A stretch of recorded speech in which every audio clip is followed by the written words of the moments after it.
Ay salamat. Nahuman na gyud kog pamaligya sa mga gabi nga para binignit. Nakauli na jud ko sa balay magpahulay, nakapahulay na jud ko ani. Mga kapobre, maayong hapon di ay.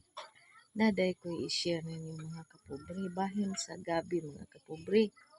Lami din na siya itanong mga kapobre kay pareha-pareha siya sa lubi mga kapobre.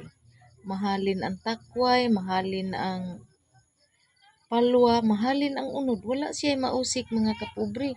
Mauna nga, ang gabi, ato na siyang padaghanon tong panahon na ay mga kapobre para sunod, madouble income day na siya mga kapobre.